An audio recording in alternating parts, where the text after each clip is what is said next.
How you going? Hey Ben, how you doing? Oh, I'm all right. It's the evening, so I'm just kind of Okay, winding down. But I imagine that you're up and ready.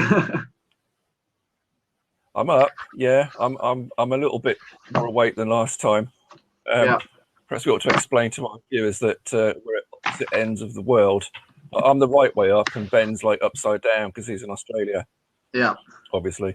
absolutely. Last time we spoke, I just literally got out of bed. I've had some coffee this morning. I've got a glass of water. Hmm. Anyway, I want to kick off. I've got an opening statement, but before I do my opening statement, I just want to recap just very briefly on our last discussion we had. Mm. Um, so, last time we met, I endeavored to convince you that Israel was founded by terrorism. You countered my argument by saying to the contrary, that it was founded by the UN. You also countered that if Israel was founded by terrorism, in quotes, then so too was Australia, for instance. In a later date with Julian, you also asserted that the Black Civil Rights Movement must then also be founded by terrorism.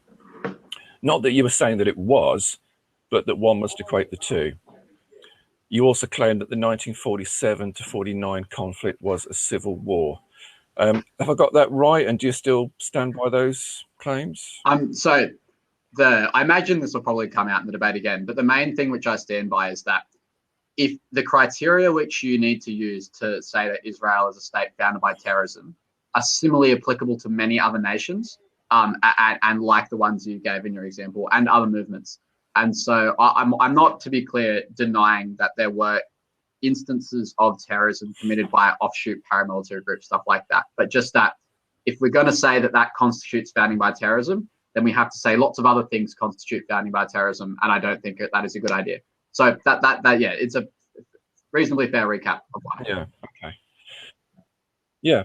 Okay. Well, what I'm going to show is that this my stance on it being founded by terrorism is not just a cute thing; it's a mainstream thing. So here goes with my opening statement. Yep. On the 22nd of July, 1922, the League of Nations formally ratified the British Mandate for Palestine. This mandate gave lawfully recognised guardianship of Great Britain over the area of Palestine and Transjordan. The terms of the mandate incorporated the text of the 1917 Balfour Declaration. Don't forget that the Balfour Declaration had actually no power in law at all. It was just a letter. It was actually the League of Nations mandate which ratified it and brought it into lawful being. It also called for the establishment and lawfully recognised public body known as the Jewish Assembly for the purpose of advising and cooperating with the administration of Palestine in such matters as may affect the establishment of the Jewish national home and the interests of the Jewish population in Palestine. The Zionist organisation to be recognised as such agency. So I wish to make it clear that the Jewish agency and or the Zionist organisation were officially recognised authorities under the supreme lawful authority of the British mandated government. So Richard Catling, deputy head of the special branch of the Criminal Investigations Division in Jerusalem between 1944 and 1947, left a top secret file in the Rhodes House archives of the Bodleian Libraries, Oxford University. In that file is a memorandum labelled Memorandum on the Participation of the Jewish National Institutions in Palestine in Acts of Lawlessness and Violence. They obviously didn't call it terrorism then. Dated July the 31st, 1947, almost a year before official statehood and before the 1947 partition plan. This and other documents provide evidence of the Jewish agency's intent to take full control of the land of Palestine and on the ruthlessness of their operations against the said inhabitants, including their removal, transfer, expulsion, and killing. The memorandum goes further. As a result of its investigations, the department itemizes 6 areas of subversive activities undertaken by the Jewish Agency against the British Mandate government. I quote, maintenance of a secret army and espionage system, smuggling, theft and manufacture of arms, illegal immigration, violence and civil disobedience, seditious and hostile propaganda, encroachment upon the civil rights of Jewish citizens. Jews of dissenting opinions were intimidated to get them into line. Jewish national institutions have placed the legally constituted framework at the disposal of the paramilitary organizations, unquote. The figures. I refer to a period between 1937 and 1947. Palestinian Arab civilians killed by Jewish terrorist gangs. I went through the list very carefully and numbered them all. 1,029, plus many thousands more wounded. British servicemen and civilians killed by Jewish terrorist gangs, 135, plus many more wounded. I won't keep you too much longer, Ben. I've just got one more passage to do, and then I'll hand over to you. Could you repeat those figures, sorry? Ethnic cleansing. Okay. Palestinian Arabs killed by Jewish terrorist gangs. This is between 1937 and 1947. Yep. 1,029, plus many thousands more injured, wounded. British servicemen and British civilians killed by Jewish terrorist gangs, 135, plus again, many more injured. Ethnic cleansing. Between November 1947 and May the 15th, 1948. Now, don't forget that is before the Declaration of Statehood. Around 350,000 Palestinians ethnically cleansed, either by direct armed force or by the spread of terror. Several episodes of mass murder were carried out in order to make the rest of the population flee. During that period, around 100 villages were destroyed by Jewish terrorist action. By the end of 1949, the figure had actually risen to around 750,000 Palestinians forcibly removed, alongside the destruction of 418 villages and many thousands killed. You asserted in your debate with Julian that this terror was only marginal, completely out of step with mainstream, and one assumes peaceful, aspirations for a Jewish state.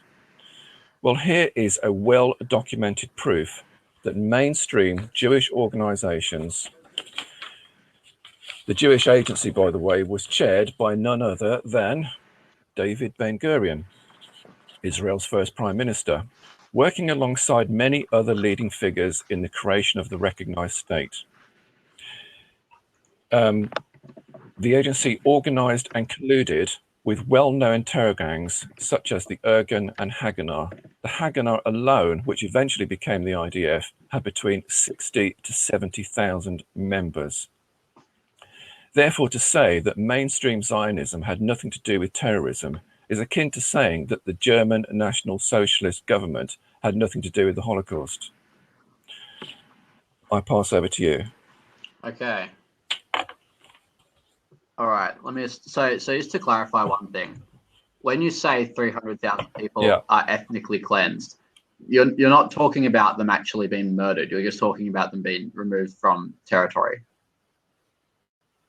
Oh yeah, only removed from territory. You know, only forced out of their houses at gunpoint, never to be allowed back. You know, nothing really serious. No. I'm not trying to diminish. I'm not trying to. Well, obviously, I'm trying to diminish a little bit in terms of it's not like a genocide, but I am. Yeah, okay. I'm just trying to point out that the word ethnically cleansed to me, which is what confused me about your initial comments, screams a bit more like more serious at least. But I do acknowledge obviously the serious. No, right. That like I think. So do you accept? Oh yeah, go out. Yeah. Do you accept that they were ethnically cleansed? No, do you accept that they were ethnically cleansed? I didn't quite get what you said then, Ben. Oh, okay. Do you say that you do accept that they were? It just depends on the definition of the word. The way I understand that word means is that they're actually killed. But I think it's immaterial. We both agree that it's a bad thing. No. Right, like what you call it. Ethnic cleansing doesn't constitute killing. Yeah. Okay. that's fine. It takes various forms. Yeah. No, that's Okay. just that was just, I'm just pointing out what I had thought moving into it. But we agree on the facts on the ground. Okay, right. The first thing, so it seems that there are two contentions here. The first one is, as you pointed out in my debate with Julian, which I was talking about how it seems to me that it is not the let's say the entirety of the Jewish movement who is complicit in this, and that it is actually groups within. And that one you've disputed. The second one, which I think is the more important one, you haven't. And that is to say that what you have described is true of nearly every state ever. So I'm going to quickly, I'm actually just going to jettison the first claim because like there are limited time. We might as well just deal with the one which I am actually more invested in defending. And that is to say that what you have described is the messy process of state building. And by comparison, to be real, it's not even the worst instance. Now, I haven't got all of the figures with me for every other instance of state building, but I think we can agree the amount of Australian Aborigines who were killed in the when Australia was colonised, followed by government policies such as the White Australia policy, which by your definition is a similar intention to ethnically cleanse them out of the country. You could have pointed to, for example, the amount of Native Americans killed when America was founded. You could point to, even more contemporarily, you could point to things like the Boston Tea Party, or you could point to things, if you want to move to a more local setting for you, the way the IRA, committed acts of terrorism locally. Like, state building always is messy. It is a nasty piece of work, right? Because usually it happens because there are two groups of people, and both of them feel like they have a claim to the land, and one of them wins, and the other ones don't tend to just give up lightly, which means that there are always deaths, there is always expulsions, there are always atrocities. My point is that I don't think it would be fair to call this instance of state building terrorism without calling all instances of state building terrorism. And the main reason for that is that particularly at the time, as you outlined in your timeline, it's not like this land had an existing recognized state on it. So for example, you talked about how it was ruled by the British Mandate. That is correct. So when the British Mandate ends, like it's unclear who has the claim. And I don't necessarily have to say that Israel getting the claim was the just one, right? Hindsight's 2020, and that's not what I'm saying. All I'm saying is that, like, every other state which has ever been founded has a similar story, where there is land where it's ambiguous who has the right to it, and we always look back and say, well, colonialism was an atrocity, and it was, or this war was an atrocity, and it was. But to say it's founded by terrorism, to me, that belies the actual meaning of the word terrorism. And this is what terrorism means to me. I think terrorism is when a group of people, terrorists, attack civilians in an already recognized state. Or at least, hang on, sorry, that's not necessarily fair. It's just when it's attacks against civilians.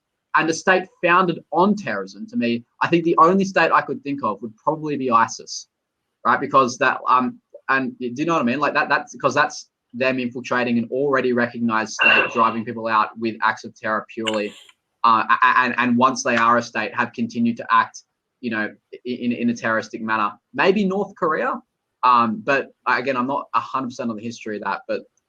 But that to me is what it means for a state to be founded on terrorism.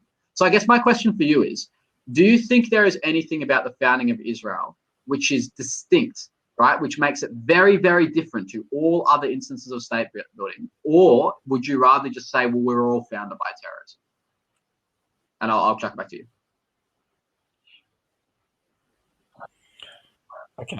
Okay, Ben. Right. Well, just before I answer that question, I just want to home in on the point you just first of all made about other states, in your opinion, being founded by terrorism. I don't care, quite honestly. We're not debating that.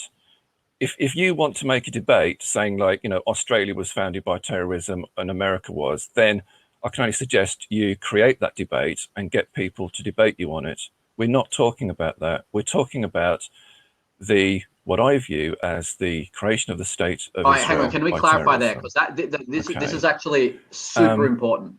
My claim is not that those states are founded by terrorism. My claim is if you have to set up a definition, right? You have to be able to say, here are the things which make Israel founded by terrorism. And if I say, well, those things apply to everyone else, it is, I would say, to be put honestly, cowardly of you to escape that burden. You need to say that your definition applies fairly and universally. You can't just use it to hone in on one specific context.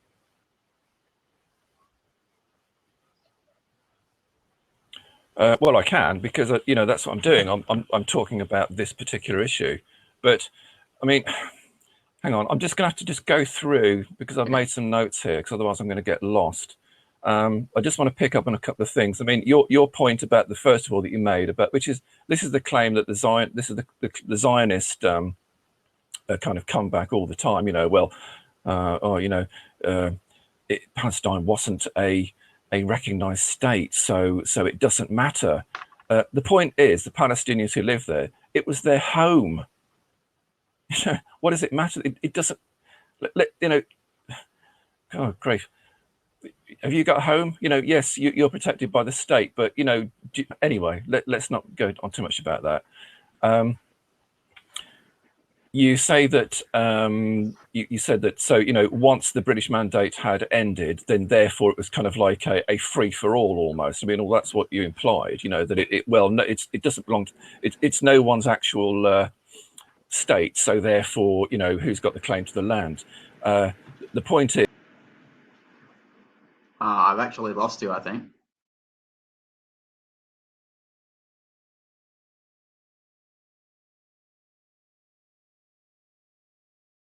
I'll just wait for Michael to get back.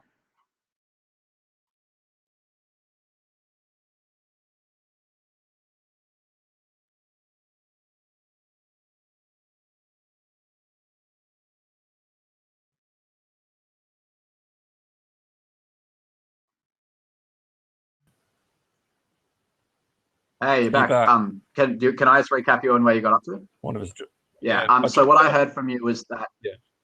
So what I heard from you is that you were saying it doesn't matter if it was not a recognized state because it was people's homes, and then you cut out in the middle of the next point. So do you want to move on from that? Yeah. Okay. Just to say that enshrined in the 1945 UN Charter was the statement that no country shall be. It was to ensure, because of the Second World War, basically, and the absolute devastation. 60 million people died in the Second World War. Enshrined in its charter was the idea that that no one shall acquire territory through military action. Okay, just want to make that point. Right, I've actually got down here a definition of terrorism, because you wanted to just definition define that. Founded by terrorism. But understand. No, because that's what you're claiming. Okay, I mean, there's no. I mean, you can't say that there's a definition for a state being founded by terrorism. This is what we're debating. No, hang on. No. Sorry. It's important to note that there is actually. Can I make this distinction perfectly clear right now? If the debate was titled "Terrorism existed in the lead up to an establishment of Israel," I agree. If it is Israel is founded by terrorism, disagree. That to me is a crucial point of nuance, because one says that terrorism exists. Well, that's what we're debating. We're getting there, but in order to get there, we have to first of all go through the preliminaries. Understand that there is no internationally recognized or agreed definition of terrorism. Okay, so different countries have it defined in different ways. The Oxford English Dictionary defines it as the unlawful use of violence and intimidation, especially against civilians, in the pursuit of political aims. The British government has it as acts of terrorism, and this is what is pertinent to the Palestine mandate. Acts of terrorism means acts of persons acting on behalf of or in connection with any organization which carries out activities directed towards the overthrowing or influencing by force or violence of Her Majesty's government in the United Kingdom or any other government de jure or de facto. Okay. Now, my case for for this debate, Israel was founded by terrorism, is not just because there was terrorism. I mean, you agree that there was terrorism in the land of Palestine. We're not disagreeing on that. But what you disagree is that it had something to do with the foundation of the state. I have clearly demonstrated in my opening statement that this wasn't just an offbeat splinter group. This was actually a collusion by the lawful authority there. The lawful Jewish authority actually planned this to happen. That is the difference. Yeah. Okay. Do you want me to respond? So the first thing I'd say is that I'll deal with the first issue first about this crucial point of nuance. So your definition of terrorism is stuff like it's unlawful. Okay. What I want to ask you is, do you think? No, it's not my definition. I don't mean to say yours in terms of a slight at you. I'm just word efficiency. We're in a debate. What I want to ask you is, do you think there are any examples of laws which are lawful? Okay. Oh, sorry, wars. Wars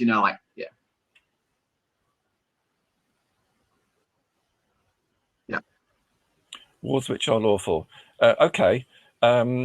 Right. In today's, okay, well, we live by the rule of law, and international law. That's why the UN was established. So, for instance, if the Iraq War, which my country participated in, was unlawful because the UN did not give that the go-ahead. For me, for a war to be lawful, has to be approved by the with the IRA, Nations. for example, okay, you would say that their actions therefore were unlawful and were terrorism. So was Ireland founded by terrorism? Yes.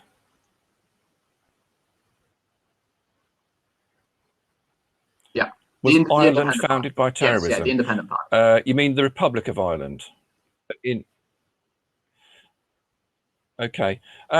Well, I don't know if I want to comment on that because I haven't researched it. I mean, I know a fair amount about it. In fact, my own family come from that area. I mean, my grandmother was actually, actually in the middle of the Civil War in the 1920s. No. But you see how it's very close. We're not debating that. No, it's not daft. It's not daft at all. It's daft. Okay, but Michael, I don't care really. Michael, I don't care. No, we're not debating that, Ben. Michael, we're not talking about Ireland. Let me finish my. Ben. We're not talking about Ireland. Michael, we're talking about Israel. Okay, let's just say I say this is a cup, and then I pull in another cup, and you ask me, well, is that also a cup? It's not for me to say, no, we're talking about this one. Or if I say this is a time machine, and then you pull up your own mug, and say, well, is this a time machine? I'm saying, we're not talking about that one. We're talking about this one. It's disingenuous because as what we're talking is disingenuous because let me explain. It's not just because you are pointing to a number of acts which you feel are worthy of defining a state as being founded by terrorism. And what I'm saying is that if that definition also fits other states, you have to be principally consistent, right? To actually have the courage of your convictions, say that those states are also founded by terrorism. But what I actually feel is happening is that if I mention a state close to home, state which your family is more connected to, you start to sympathize a bit more with the reasonings as to why they might have been violent because it resonates more closely with you. And perhaps it is the case that, and this is something which probably the Israelis and Palestinians need to know as well, is that viewing things from the other person's perspective sometimes makes it different. So I think, for example, the most problematic part of your definition is that if Palestine ever gets a state, by your definition, that state will be founded on terrorism. Because Hamas and Fatah, definitely Hamas, have committed acts of terrorism against, and I think what would be particularly bad is if Hamas, for example, usually is in control of the Gaza Strip, and Fatah is usually in control of the West Bank. If the West Bank gains independence, if that becomes the state of Palestine, your definition would say because of the actions of Hamas, that state is founded on terrorism. And that I think would be an awful thing to say to the Palestinian people, to talk down to them and say that their state is founded on terrorism because another organization closely linked and voted in and part of the government in all the same ways the Irgun movement was, perhaps even more so because Hamas is actually elected, but in many instances by the Palestinians, say that state would be founded on terrorism. and that is part of the debate, mate, whether you want it to be or not. Okay, I'm gonna have to just come back, because otherwise I'm going to forget what you've said, Ben. I mean, first of all, I haven't made any comment about sympathy with the Irish cause. Okay, I didn't make that comment. Okay, I'm not talking about Ireland, because that's not the subject. Your thing about the cup, is this a cup and that? That's just a daft analogy. It's crazy. Again, I mean, to do the old thing about, if Palestine ever becomes a state, then it will be founded on terrorism. I mean, that's just absolute nonsense. Like, what we're like, the difference is just quite remarkable. I mean, you've got, what would you say is the main sort of thrust of Palestinian, who is the main body in Palestine? Is it Hamas or is it Fatah? What's the that who changes control the year, most doesn't it? Because population? sometimes Fatah is in control and sometimes Hamas is. They're voted, but my impression is that most of the time. What Hamas? What where? So, wait, Hamas? Sorry, Hamas in control of who? Runs as a Sorry, political party and gets voted in every now and then in Palestine. In fact, in where? Well, where? Right, no, they've been voted in once. They've been voted in once. Yeah. So, which people does Hamas govern over? For them, Palestinians. For instance. Where, Ben? Which people? Where? My impression is that Hamas is usually governs the Gaza Strip, and Fatah is more popular in the West Bank. I don't know the. Well, no, it's not. It's not. Yeah. It's not. Ben, look, you're going to get.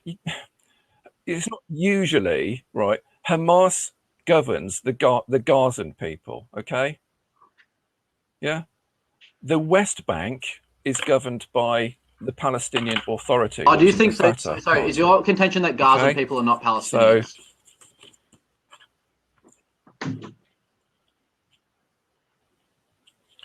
Why call them no, I didn't say that at all. I don't contend that they're not Palestinians. So, well, I'm just trying to make the distinction. You were saying that, like, first you said, Hamas are elected now and then. I mean, that's nonsense. They were elected once. I think it was like yes, they've been elected once, which I think was, I'm not sure if it was 2005 or 2007, but they are the sort of de facto government of the ethnically Palestine people in the area of Gaza. Okay? The people in the West Bank, on the other side. You know the West Bank is? Yep. Yeah. What? It's over here. Okay, so you've got. It's not a very good map, but I was actually going to try and print out a bigger map, but I didn't have time. Okay. Egypt, and then the West Bank is on the other side. It's the entire bank of a river. Well. Yeah, that's right. Now that's the Palestine Authority, who are committed to a peaceful resolution. They don't have weapons. I mean, yes, there might be, some Hamas members who hide amongst the Palestinian population of those areas, but it's not a mainstream thing, So to say that, if there's going to be a Palestinian state, it will be created by terror. That's just nonsense. I mean, there are a very poorly equipped. I mean, I say, first and foremost, they're committed to a peaceful solution.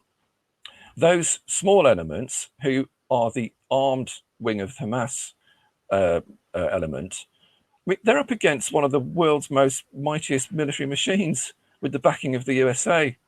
So, I mean, how you think that's going to be? Anyway, it's just nonsense. So, for example, there are infiltrators. I don't get that. We're not talking about. We're not talking about justifying acts of terror, Ben. We're talking about the creation of the state of Israel, that it was created by terrorism. When you say things like, "Oh, well, they're against the mighty military machine," the inference you're giving is, so therefore there might be something to it. Like, there are knife infiltrators. That is a recent thing, and there are acts of terror against the Israeli people. What I'm saying is that the sort of logic you have used to say that Israel is founded on terrorism can be turned right back against the Palestinian people, and to say that their state, when it happens, is going to be founded by terrorism. And I think neither of them were. I'm like, why can't we just recognize that state creation is necessarily really, really messy? Okay. It always involves acts of terror. It always involves atrocities. And that doesn't make the states founded by terrorism. It's just a thing which happens with statehood. And this is the other kicker, right? If you say that that means that the states are founded by terrorism and all states are founded by terrorism, then that actually ceases to be a definition, because the technical meaning of a definition is that it actually has to differentiate things. There has to be, has to define something as distinct from another thing.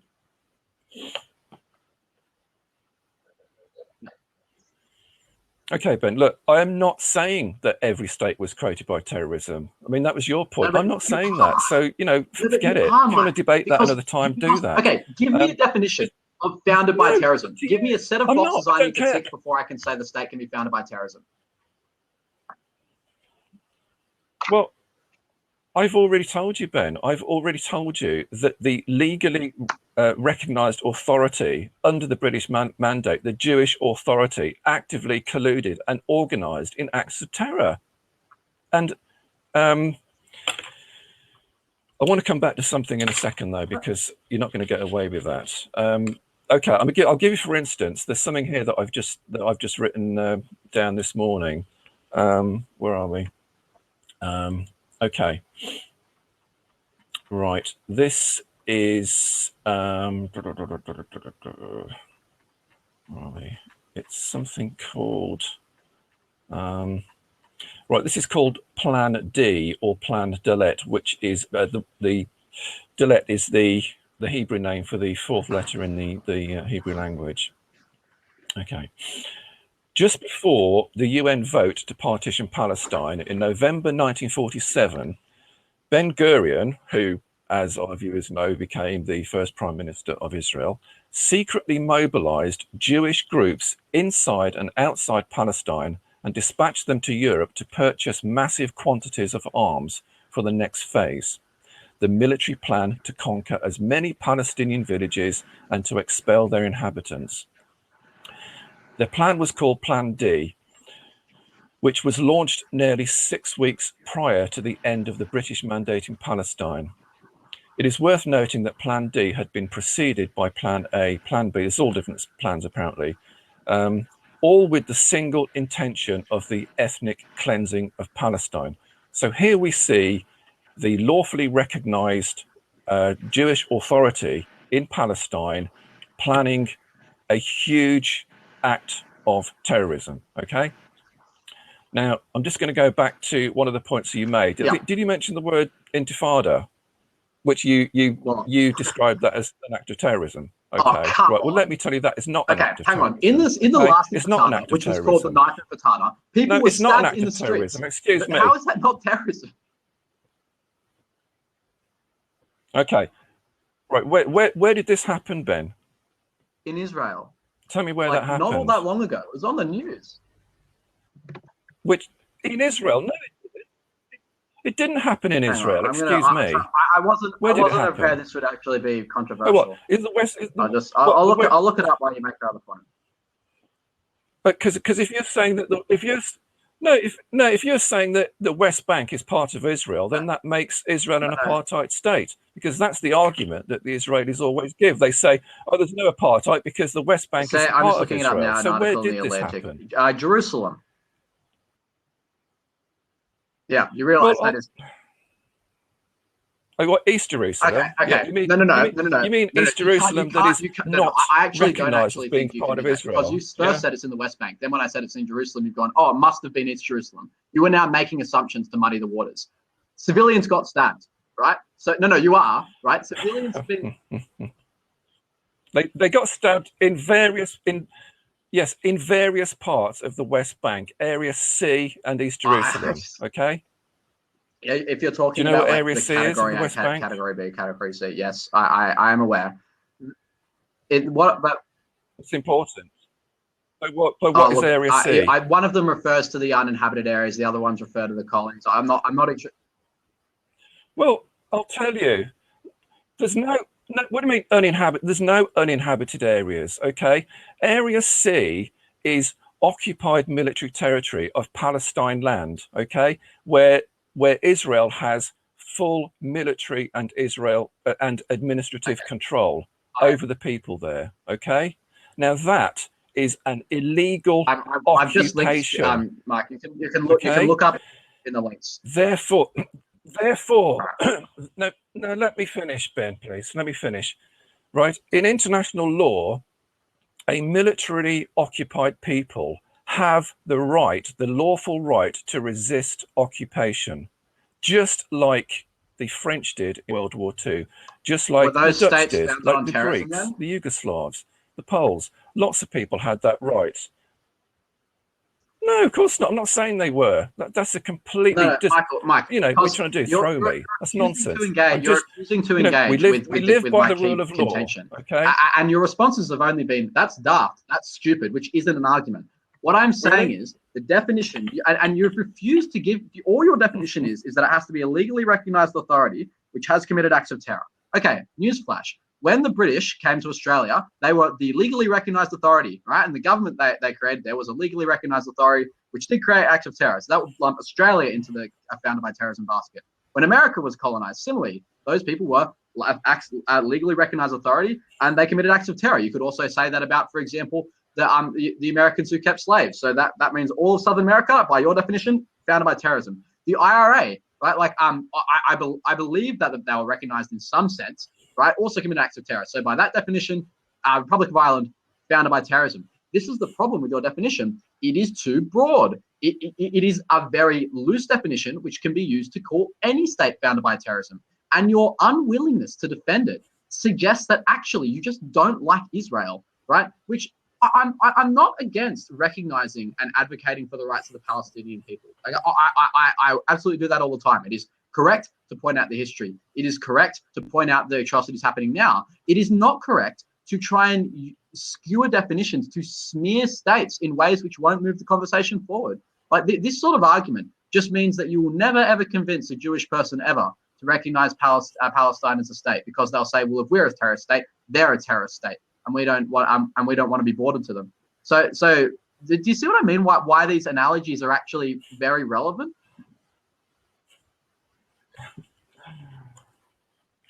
Yeah.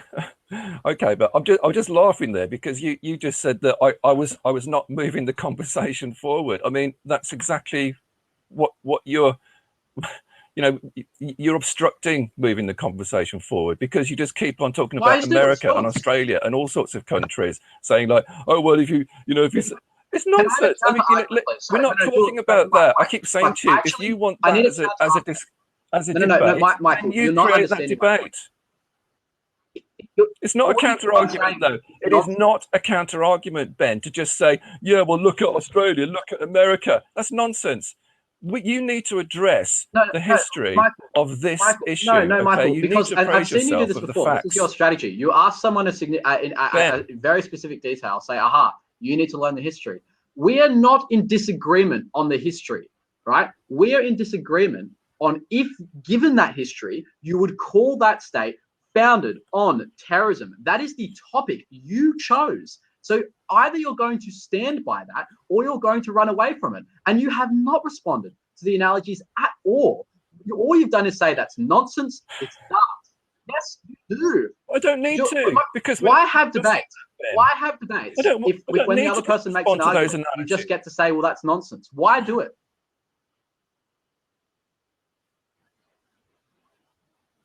The analogy debate is just weak. It's got no validity. Absolutely no validity. International law I've given my case. I've told you of the collusion of the Jewish talking about international law. How do you think? Sorry? How do you think international law is determined? Good question. Do they use maybe something called precedent, where they look at similar scenarios from the past? That's actually one of the best inventions of British common law, by the way. One which I'm glad they exported to Australia. The idea that you do look to similar analogies in the past. So is British common law nonsense? Yes, they do. Should every precedent be like, well, that's nonsense. We're looking at this crime. Is that how you think it should work?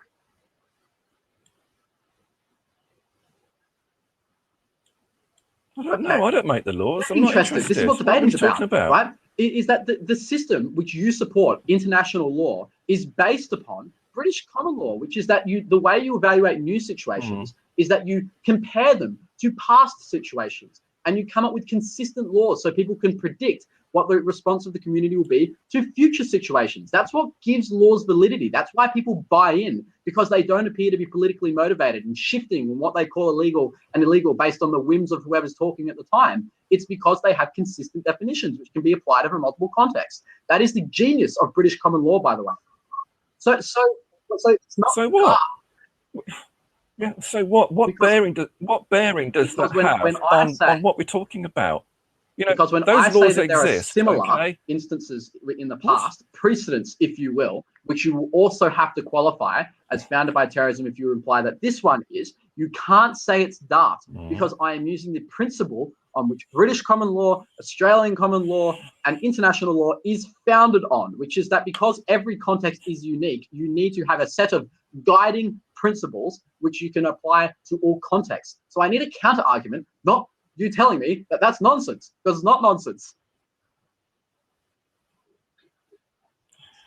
But Ben, we're not discussing the validity of international law and the origins of, you know, the basis of international law. We are debating this particular issue. You seem to be doing like something like part of your argument is that. Hang on. You're kind of saying like part of your argument is about how this was a lawfully recognized authority and how that these acts violated international law. You can't invoke the meaning of international law when it suits you and then say international law is not important when it doesn't suit you. It is the height of hypocrisy. I think I said, you mean, sorry, the acts of violence committed by the Jewish terrorist gangs with the collusion of the Jewish authority, I think was, I don't know if I said it was against international law, I said it was against the law which was present and which law was that? In that jurisdiction, i.e. the law was British so okay law? Let me just get the wording right on this.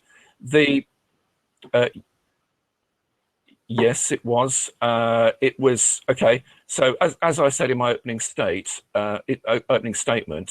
the mandate for the guardianship of Palestine was awarded to Great Britain.